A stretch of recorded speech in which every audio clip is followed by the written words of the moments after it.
Hi, I'm Reverend Tom Kearns, and welcome to 333 Magic 9, where the tarot cards and the astrology stars come together to help you.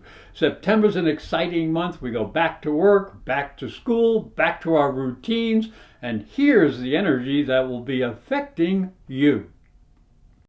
The tarot cards that will be used this month correspond with the astrology. They are the Two of Swords, which represents confusion and lack of vision.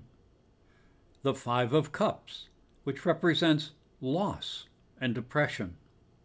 The Moon, which represents emotions and the psychic. And the Seven of Wands, which represents holding one's own. Virgo, the tarot card for the first week of the month is the Two of Swords. It shows a blindfolded woman holding two swords, and they're going sort of in different directions. And above them is the moon floating in the sky. Now, this suggests that there may be some confusion in the air due to a lack of clarity. You can't see things. So it's important to take a moment to look clearly at your present situation to gain understanding so you can restore your balance.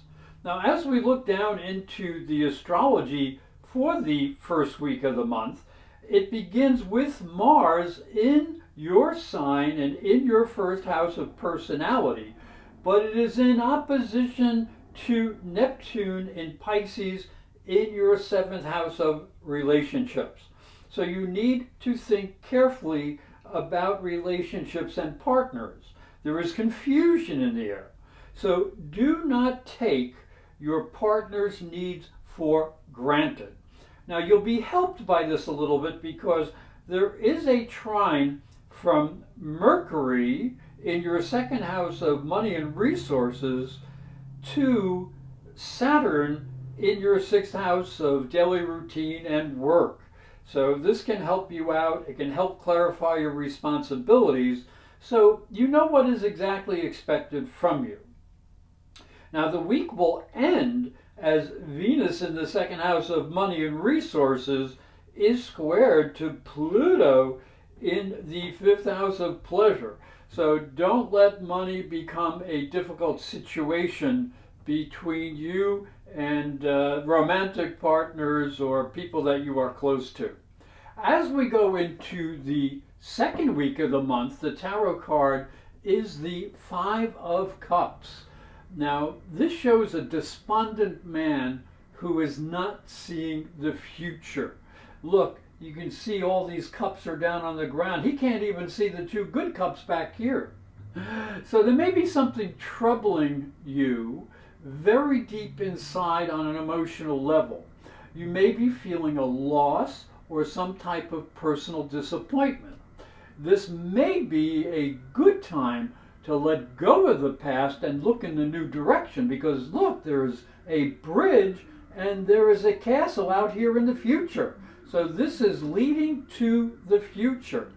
Now, as we look down here into the astrology for the second week, it begins with Venus entering Scorpio in your third house of the mind and communications.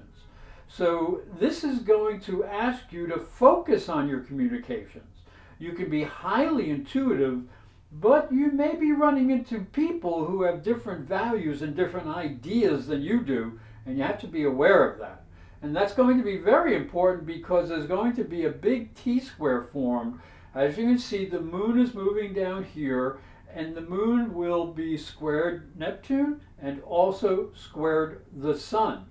So this will happen on the 13th and 14th, so this can bring confusion, and that can affect your personality and the way you are expressing yourself outwardly to others. So make sure you listen to other people so you can sort out any emotional issues between you. And this could really have a big effect on your sense of security. The tarot card for the third week of the month is the moon. You can see she's shining up here in the sky. As you look below her, though, there is a dog and there is a wolf and they sort of howl at the moon, and there's a crayfish that's exiting out of the water. So this suggests there's a lot of psychic and emotional energy that's affecting you on a deep subconscious level. So you need to listen. You need to deepen yourself. Listen to the messages that are coming to you. They may be bringing you some very important insight for the future. As we look into the astrology, as we go to the third week, we can see that there is a disruptive energy as Venus will be squaring Saturn. Now, this is a challenge because it goes from the third house of communication and thinking to the sixth house of work and daily routines.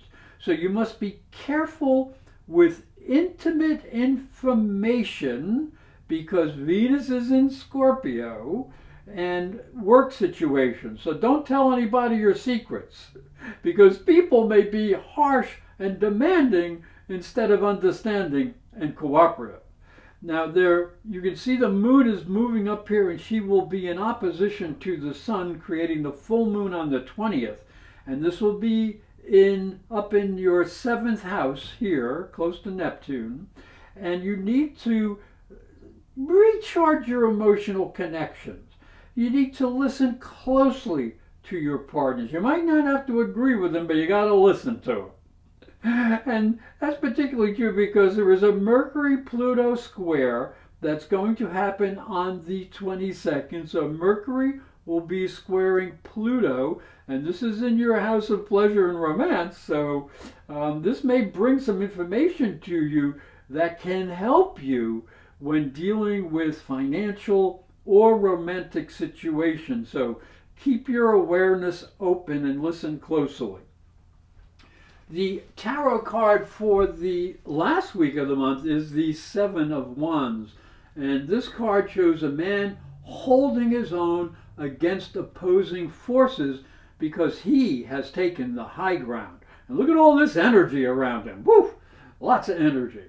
So this suggests that some of this energy is going to be combative, some is disruptive, and some may be just simple competition.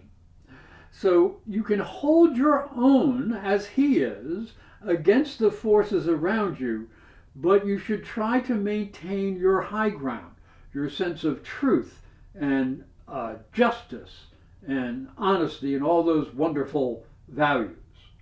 And as we look into the fourth week of the month in the astrology, it begins with a very powerful opposition from Venus in the third house, and that's in Scorpio, and in opposition to Uranus in the 9th house. Now what this represents is that you need to be careful not to fight over ideas or beliefs.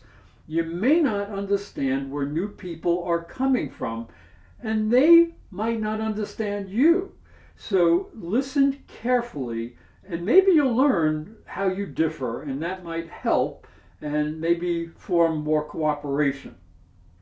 Now, this would be helped by Saturn trine here on the 25th, and this can help heal misunderstandings and at work and just dealing with financial issues and resources and things like that of that nature. So cooperation is much more easily attained here. Then you're going to have to be a little careful about being too open because Mercury is going to be going retrograde in the house of money and values. So you need to protect your resources and watch how you're spending your budget. As we get to the 30th, that brings a need for common sense because Venus will be squaring Jupiter. Now, both of these are excessive planets. They love to enjoy themselves. So please use your common sense and keep yourself under control. Hi, I'm Reverend Tom Kearns, and this is my story. If you are a spiritual seeker, it may help you on your journey. I believe your spiritual development is as important as your religion. If you look at Christianity, it focuses on the life of Jesus. But Jesus was never a Christian. He was Jewish. If this thought intrigues you, you'll enjoy my new book, Light from Water, Freeing Jesus. It's available on Amazon.com and through fine bookstores. And it may help you on your spiritual journey. I'd like to thank you for watching and thank you for listening. Remember to subscribe because these videos are free, and hit the little bell for notifications.